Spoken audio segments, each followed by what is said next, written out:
स्वाद के इस विषय में आप लोगों का मैं फिर से स्वागत करता हूँ। वैसे हमारा आज का तीसरा दिवस है जहाँ पे हम विषय की जो और गहराई है या उसका जो अभ्यास है उस अभ्यास को हम कंटिन्यू करने जा रहे हैं।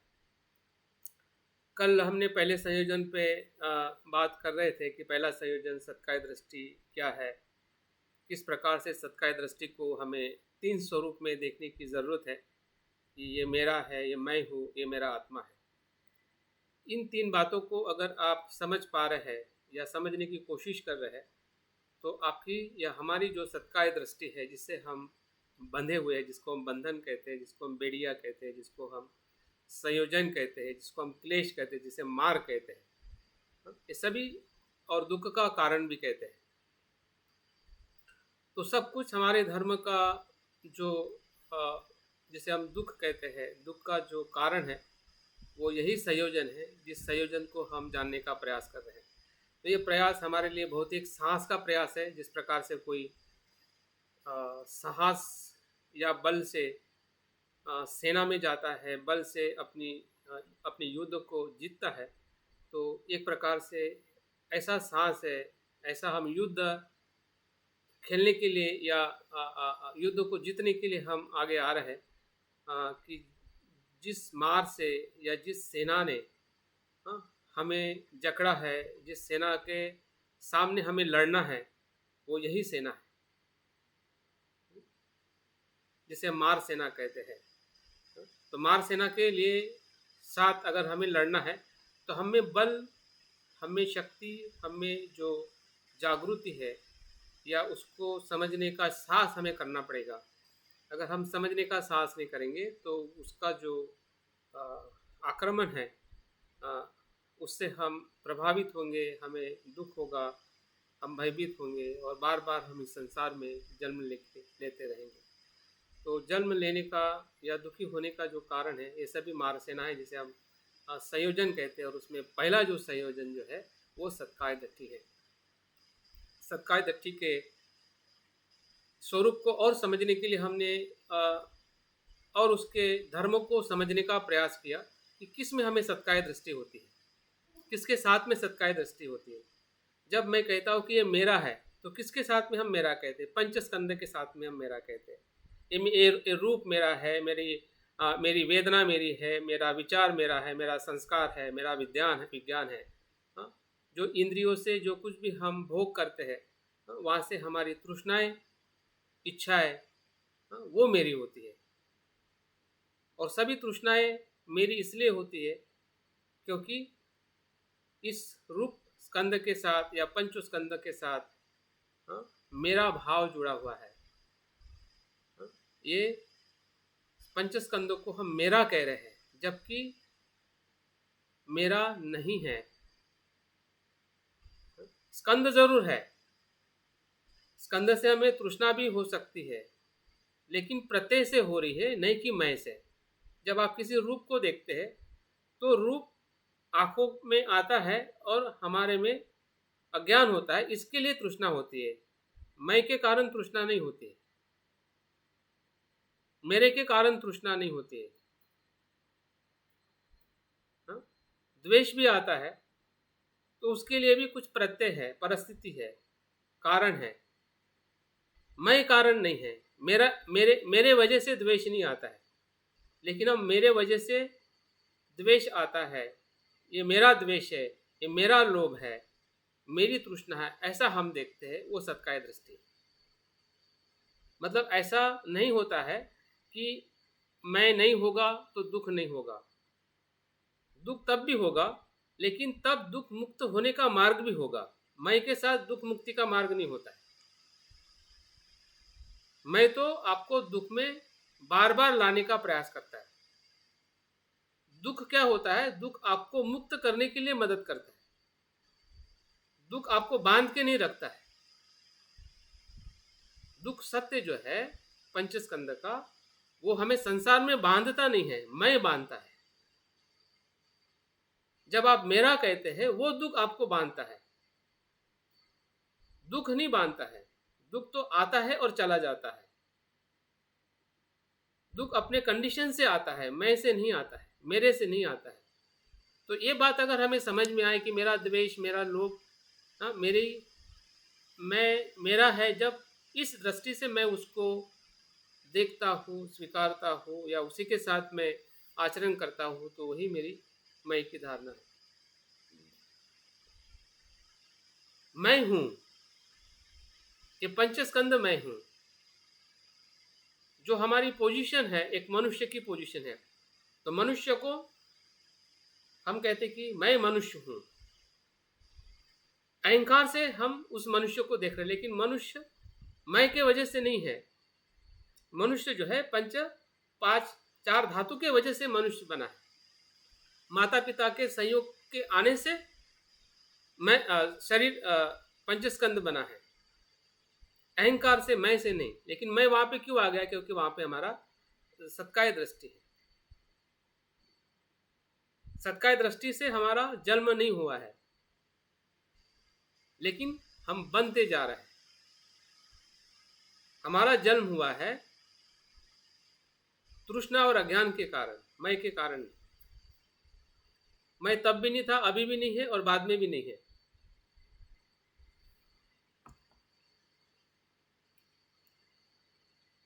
तो वो देखने का हमारा जो मार्ग है, बुद्ध ने ढूंढ निकाला है, जिसे मध्यम मार्ग कहते हैं। अगर आप मैं को है ऐसा देखोगे तब भी फंसोगे। ये शाश्वत है, ये मैं हूं, मेरा है, नित्य है। या उसको उच्छेद में देखोगे तब भी फंसोगे। दोनों दर्शन, दोनों मार्ग असम्यक है। पर थोड़ा सा मैं कुछ कहना चाहूंगा। हाँ जी। मेरा प्रश्न है, जैसे कोई अकुशल कर्म मुझसे हो गया और मैं अगर उसको ये नहीं मान रहा हूं कि मैंने किया है, ये पंच स्कंधों के माध्यम से के द्वारा हुआ है, तो मैं उसमें सुधार कैसे ला सकता हूँ? अगर हम ये मानेंगे ही नहीं कि हमसे ये अकुशल कर्म हुआ है, तो कैसे उसको तो ठीक है, अगर आप कहते हैं कि मैं से हुआ है, आप ऐसा कहना चाहते हैं ना? आप एक तरफ जो पूछ रहे हैं वो सही है, ठीक है, तो बिल्कुल सही है, पंचस्कंधों से हुआ है। हाँ। लेकिन हमें फिर हम सुधार उसमें कैसे ले आएंगे? हाँ, तो वो इसका मतलब ये है कि हम आप जो देखने का प्रयास कर रहे हैं कि बिल्कुल नहीं है, ऐसा देख के उच्छेदवाद में आप जाके देख रहे हैं। तो हमें उच्छेदवाद में बिल्कुल नहीं है ऐसा भी नहीं देखना है, और वही है वैसा भी नहीं देखना है। मैं वैसा ही है दूसरे क्षण के अंदर, ऐसा भी नहीं देखना है, और वो बिल्कुल नहीं है ऐसा भी नहीं देखना है। जैसे कि अभी आपने ये कर्म की बात की, ठीक है, अभी कर्म अगर आप सोचते कि मैं के वजह से होता है, सपोज अगर हम मानते कि मैं के वजह से होता है, तो मैं का जो कर्म जो है वो तो कर्म कर ही नहीं पाएगा मैं, क्योंकि मैं कर्म करने के स्वरूप में जो पंचस्कंद जो है वो एक्टिव ही नहीं होता है। आप मैं से एक्टिवेट नहीं कर सकते। आप ये नहीं कह सकते कि मुझे कोई द्वेष करे या द्वेष हो, वो तो परिस्थिति आती है और आपको द्वेष होता है। बिल्कुल सही सर। अगर आप रहेगा कि मैं के वजह से, तो मैं के वजह से पूरा आपका पंचस्कंद आपके नियंत्रण में होना चाहिए। बुद्ध कहते हैं अगर मैं है तो सब कुछ आपके नियंत्रण में होना चाहिए, सब कुछ शुद्ध होना चाहिए, क्योंकि नित्य है तो अशुद्ध होना नहीं चाहिए आपके कर्म। अगर ये तो प्रत्यय से ही होता है। हाँ, वो तो शुद्ध ही रहना चाहिए, वो कुछ कभी अकुशल नहीं होना चाहिए। अगर मैं के साथ पंचस्कंद है तो वो कभी भी, या उसके अंदर है तो कभी भी अकुशल नहीं होना चाहिए, शुद्ध ही होना चाहिए। हाँ, जब बदल ही नहीं रहा है तो वो अशुद्ध कैसे हो सकता है? तो मैं का नहीं होना और होना, वो दोनों भी खतरनाक है। बुद्ध ने मैं के स्वरूप को दोनों दर्शन से या दोनों अस्तित्व से मुक्त किया है, और मध्य में देखने के लिए कहा है कि वो है, लेकिन कैसा है? वो अनित्य है, बराबर, और नहीं है ऐसा भी नहीं है, लेकिन वो है क्योंकि वो कंटिन्यूएशन में उसका परिणाम भी है। हाँ, भले आपने इस क्षण में जो काम किया है तो उस क्षण में वो मन आपका नहीं है क्योंकि दूसरे क्षण में बदल रहा है, लेकिन उस पहले क्षण का परिणाम दूसरे क्षण में आपको मिल जाता है। वो सीक्वेंस है। हाँ, वो सीक्वेंस कंटिन्यू है आपके कर्म के साथ में, और इसलिए कर्म भी रहता है, परिणाम भी रहता है, लेकिन वहां पे कर्ता नहीं रहता है। वो लॉजिक है, वो तथ्य है। उसी तथ्य को जानने से ही हम संसार से मुक्त हो सकते हैं। अगर संसार में मैं है तो संसार से मुक्त होने की जरूरत ही नहीं है ना। अगर संसार सत्य है, संसार में मैं अगर सत्य है, तो फिर किस से हम मुक्त हो रहे हैं और क्यों हम दुखी हो रहे हैं? अगर सब कुछ नियंत्रण में है, सब मैं के आधार पे सब कुछ घटित हो रहा है कि हम चाहते कि मुझे दुख ना हो तो नहीं होता है, मैं चाहता हूं कि मेरा मृत्यु ना हो तो नहीं होता है, तो दुख नहीं है ना फिर। नहीं सर। अगर पंचस्कंद में अगर मैं ऐसा कुछ तत्व है या पंचस्कंद के बाहर ऐसा कोई तत्व है, तो ये जो प्रपंच, ये दुख है, ये परिस्थिति है आपकी मेरी संसार की, ये नहीं होती। अगर वो है तो उस प्रकार से मैं का अस्तित्व नहीं है। जिस प्रकार से हम मानते आ रहे हैं, क्योंकि वो मानने का वो हमारे लिए एक कारण है कि हम अपने आप को सुरक्षित महसूस होना चाहते हैं और कुछ नहीं। जैसे कि बालक को हम रोते रोते कहते कि भी रोना रुक जा, तुझे मैं ये दूंगा, ठीक है, या उसको हम डर दिखाते कि भूत आ जाएगा, पुलिस आ जाएगा। ना भूत आता है ना पुलिस आता है, लेकिन वो एज्यूम करता है ना बच्चा, बिल्कुल सर। और एज्यूम करके उसी को सच मानता है और रोना रुक जाता है, और हमें लगता है कि बिल्कुल उसी से रुका है, लेकिन ये तो एज्यूम है ना। अभी एज्यूम को आपने भी सच मान लिया और बच्चे ने भी सच मान लिया, क्योंकि आप चाहते हैं ना कि भाई उससे बच्चा रोना रुक जाए, तो आपके लिए भी तो सच बन गया है ना, क्योंकि आपको परिणाम मिल गया कि बच्चा रोना रुक गया। तो हाँ जी, जैसे पंच स्कंद है ना, तो उसमें विज्ञान एक मतलब वो है स्कंद, तो वो विज्ञान जो चैतन्य का ही पार्ट है, मन का पार्ट है, तो वो यहाँ विज्ञान जब शब्द इस्तेमाल करते हैं तो वो केवल ये जो षडायतन है, षडायतन के द्वारा जो अनुभव लेने का काम है इंद्रियों के द्वारा, हाँ वो विज्ञान कर लेता है, तो आत्मा की क्या जरूरत है? चैतन्य का काम है वो चैतन्य का, विज्ञान के माध्यम से। लेकिन इससे आगे की बात तो कह रहे ना ये कपूरचंद जी, ये अकुशल और कुशल, तो यहाँ पर जो है वो फिर वो आलम विज्ञान में जो संस्कार है ना मैं मेरे का, जिसे अज्ञानता आप बता रहे, तो वो संस्कार इन्वॉल्व करेंगे, चैतन्य का वो भाग अगर इन्वॉल्व होगा तो वो अकुशल बनेगा, अकुशल बनेगा, तो उसमें तृष्णा आएगी ही। जब मतलब मैं मेरे ये आज मैं मेरा ही तो ये आधार है ना तृष्णा का या अज्ञान का, और अज्ञान और तृष्णा जहाँ है तो वहाँ अकुशल घटेगा ही। लेकिन उसको ऐसा का ऐसा समझे, जैसा प्रतीक उत्पाद की बार बार शिक्षा दे रहे हैं, हमें बता भी रहे हैं, और उसको अनुभव में भी आ रहा है कि अगर प्रतीक समुत्पाद से उसका स्वरूप हम समझ लेते हैं कि क्या क्या घटक मिलके और कार्य क्या करते हैं। हाँ, चैतन्य अगर ऐसा देखता है तो वहाँ सारी चीजें मतलब केवल दृश्य मात्र रहेंगे, साक्षी मात्र रहेगा चैतन्य, और वो कोई इन्वायरमेंट होगा नहीं, वो अकुशल को भी नहीं पकड़ेगा, कुशल को भी नहीं पकड़ेगा। और कुशल, हाँ, और कुशल कर्म में वही परिणाम देगा कि जो परिणाम आपको बांधेगा नहीं, इसलिए अरंत का जो कर्म जो होता है ना, विपाक देने वाला नहीं होता है। कर्म तो होता है, वो दान करता है, धम्म का, चलना फिरना घूमना बात करना, सभी हमारे जैसे ही कर्म करता है, ठीक है ना।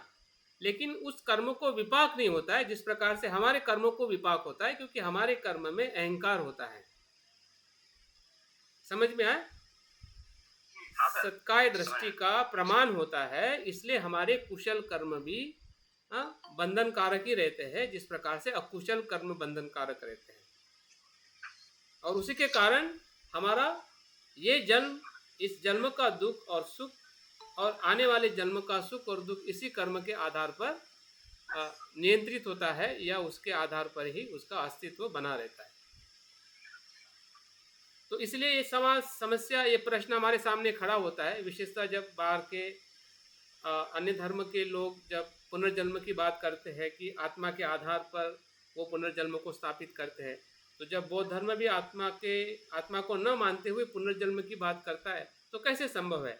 तो ये जो संवाद जो है मिलिंद प्रश्न में, या बुद्ध के साथ में भी इस प्रकार का जब संवाद होगा, आगे सभी ज्वाइन करें। तो ये संवाद से हमें इसका सवाल का जवाब मिल जाता है कि आत्मा का अस्तित्व नहीं है, तब भी किसका जन्म और किसका मृत्यु, ये सवाल हमेशा हमारे जहन में रहता है जब भी हम पुनर्जन्म की बात करते हैं। एक अलग भी विषय जिसके ऊपर हमने और अलग से हम इसका अभ्यास कर सकते हैं, कर्म के आधार पर कैसा अलग अलग लोक में, अलग अलग मानसिकता में मनुष्य का या अस्तित्व का जन्म होता है। लेकिन यहाँ पे हमें सिर्फ एक दृष्टि के रूप में, या आत्मा नहीं होते हुए भी, या आत्मावादी बौद्ध दर्शन नहीं होते हुए भी पुनर्जन्म को कैसे स्वीकार करता है, और क्या लॉजिक है और क्या उसका स्वरूप है, इसको हमें इस वृत्तांत से या इस व्याख्या से हमें पता चल सकता है। मिलिंद प्रश्न की जो अठकथा में है, इस शंका का समाधान किया गया है। ध्यान से सुनिए, समझिए, पहले शब्दों में समझिए और उसके साथ थोड़ा तर्क लगा के अपने अनुभव के आधार पर थोड़ा कल्पना करके, थोड़ा चिंतन करके देखिए कि क्या अगर मेरा मृत्यु होगा तो क्या ऐसा होगा, या मैंने इसके पहले भी कई जन्म लिया होगा, जिस जन्म के आधार पर ये मेरा जन्म हुआ, तो क्या ऐसा हो सकता है, हुआ होगा। तो इस प्रकार से अपने जीवन को आप देखोगे तो आपको इस सवाल का जवाब ज़रूर मिलेगा। क्योंकि हम अक्सर औरों को देखते हैं कि औरों के साथ में क्या हुआ, क्योंकि औरों को देखने से हम संभ्रमित हो जाएंगे, क्योंकि औरों में पूरा संसार पड़ा हुआ है। सभी संसार को हम उस सिद्धांत में देख नहीं सकते, क्योंकि हमारी वैसी दृष्टि नहीं है। जब तक हम अपने आप को नहीं देखेंगे तब तक संसार को भी देख नहीं पाएंगे कि संसार के लोगों का ये सभी विविधता या अलग अलग प्रकार का जीवन है, अस्तित्व है, इतना बिखरा हुआ, इतना विपरीत या असमानता से कैसे भरा हुआ है। लेकिन अगर हम अपने जीवन को देखते हैं तो निश्चित ही हमें औरों के जीवन के बारे में भी सही ख्याल आ सकता है। यहाँ पे बताया गया है, जन्म के लिए किसी भी जीव, मतलब यहाँ पे 3 शब्द इस्तेमाल किए जाते हैं, जीव, आत्मा या पुद्गल। ये तीनों पर्यायी शब्द है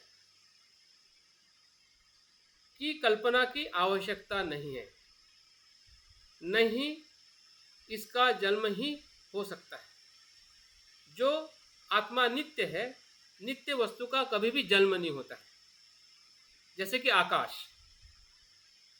को हम असीम और नित्य कहते हैं, तो आकाश का ना जन्म होता है ना मृत्यु होता है। अगर आत्मा जीव को अगर हम नित्य कहते हैं या कोई भी दर्शन नित्य कहता है, तो लॉजिक में एक फिक्स हो जाता है कि भाई जो नित्य है उसका ना जन्म है ना मृत्यु है। तो आत्मा का कभी भी ना जन्म होता है ना मृत्यु होता है। तो वो थ्योरी बौद्ध धर्म में जब लगाते हैं तो आत्मा की कोई यहाँ पे आवश्यकता नहीं होती कि जिसके कारण हम पुनर्जन्म को स्वीकार करें या उसकी स्थापना करें। तो किसकी जरूरत पड़ती है उसका आगे बताया है। दृष्टांत रूप में अगर हम बौद्ध धर्म के परिभाषा में पुनर्जन्म देखते हैं तो कैसी प्रक्रिया होती है पुनर्जन्म की, उसका आधार क्या है। दृष्टांत रूप में दीपक का उदाहरण देते हुए नागसेन ने मिलिंद को यह कहकर संतुष्ट किया कि जब दीपक, मतलब एक दीपक से दूसरे दीपक जलाया जाता है, तब क्या प्रथम दीपक की शिखा दूसरे में प्रविष्ट हो जाती है, ये सवाल है। जैसे कि आत्मावादी लोग ये कहते हैं कि इस जन्म की आत्मा जो है शरीर को मृत्यु के समय छोड़कर यही आत्मा जैसे कि आपकी आत्मा, मेरी आत्मा उदाहरण के तौर पे, वो अगले जन्म में दूसरे शरीर में प्रवेश करती है, मतलब वैसे की वैसी। ये थ्योरी है आत्मा की और पुनर्जन्म की। जबकि बौद्ध धर्म में ये कहा जाता है कि नित्य चीज कभी जन्म ही नहीं लेती है। इसका मतलब आत्मा की कोई जरूरत नहीं है। जब पुनर्जन्म की बात करते हैं तो पुनर्जन्म किसके आधार पर होता है?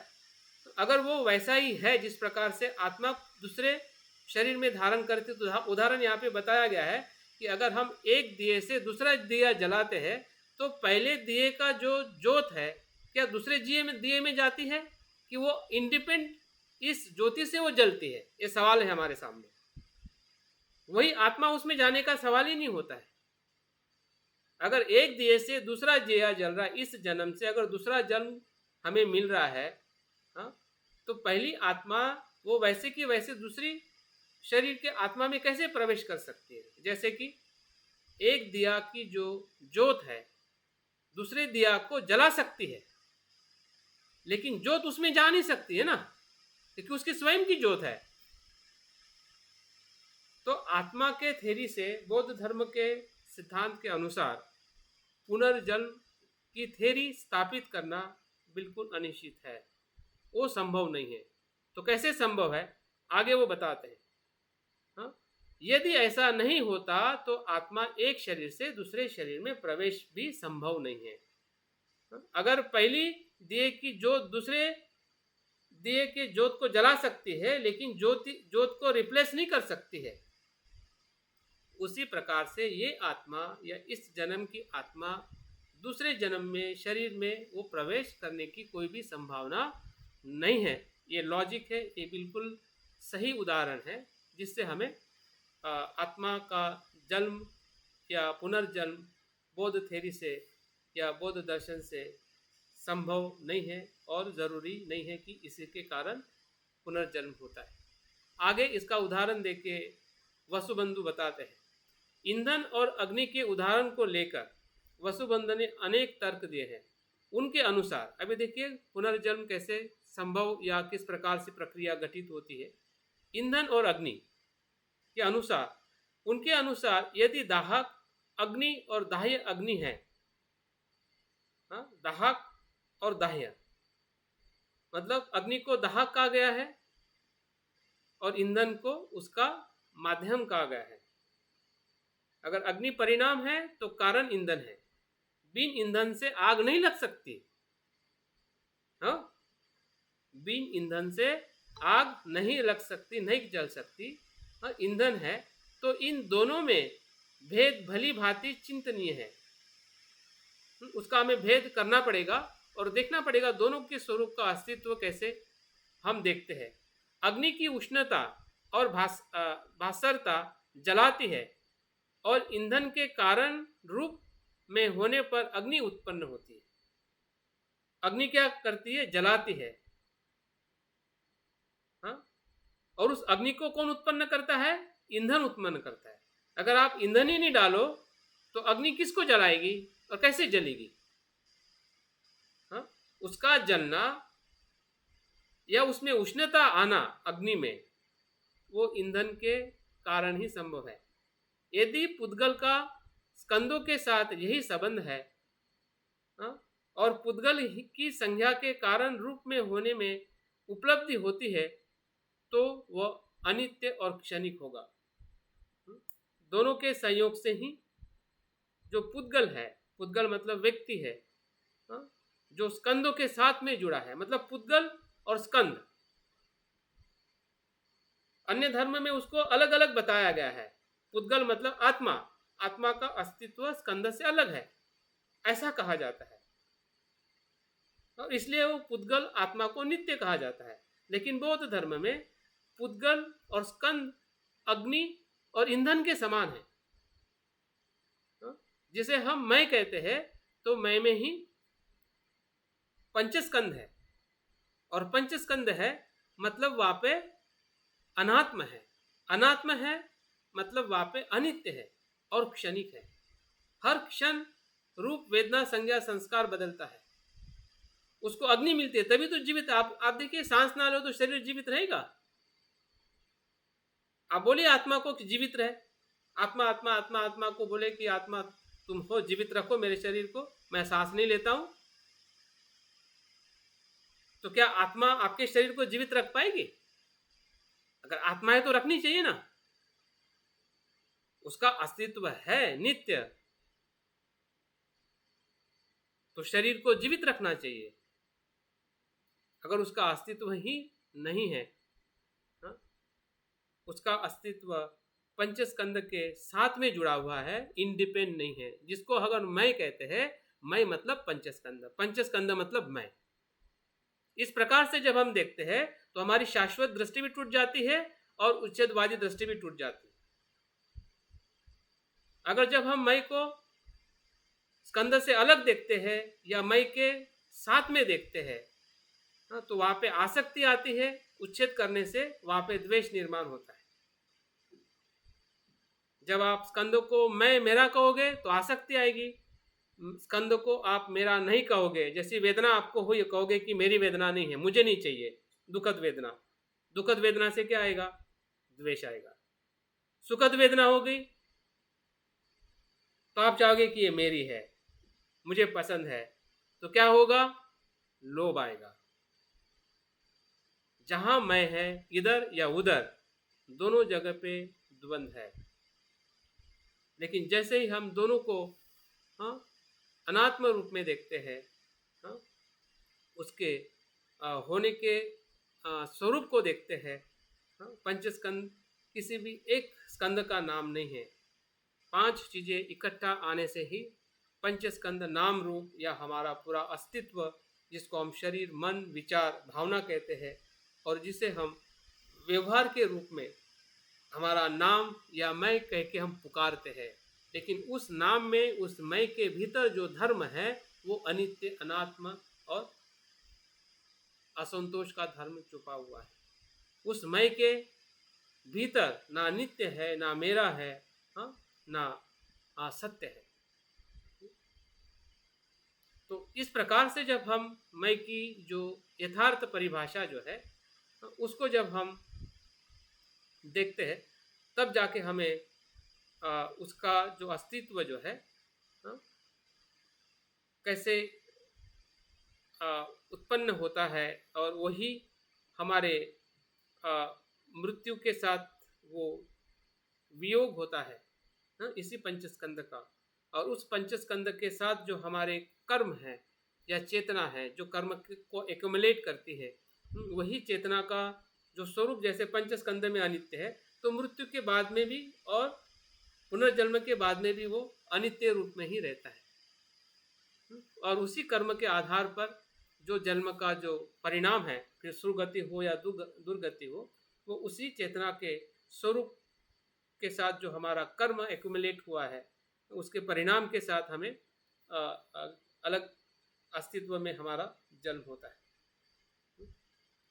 इसमें किसी भी आत्मा का जो तत्व है, जिस प्रकार से कहा जाता है कि आत्मा ही जन्म ले सकता है और किसी का जन्म नहीं होता है, जबकि बौद्ध धर्म में जो कर्म है, कर्म का स्वरूप जिसे हम सूक्ष्म चेतना कहते हैं, बुद्ध स्वयं कर्म को चेतना कहते हैं, और चेतना का स्वरूप ऊर्जा और अनित्य और बहुत सारे धर्मों के साथ में जुड़ा हुआ अस्तित्व है, जिसको हम चेतना भी कहते हैं। और उसी चेतना के आधार पर ही जब हम मृत्यु के साथ छूटते हैं, और वही चेतना अपने कर्म के आधार पर वो अपने जन्म को निर्धारित करती है और हमारा पुनर्जन्म होता है। तो इसमें किसी आत्मा का होने से ही पुनर्जन्म होता है ऐसा नहीं है। बौद्ध धर्म की जो थ्योरी है या तत्व जो है, कर्म के आधार पर कुशल हो या अकुशल हो, अगर जन्म किसी का नहीं होता है, जो अनंत होते हैं, क्योंकि उन्होंने अपने उस कर्म की जो कारण है उसको पूरी तरह से विच्छेद किया रहता है, और वो संयोजन से मुक्त होते हैं,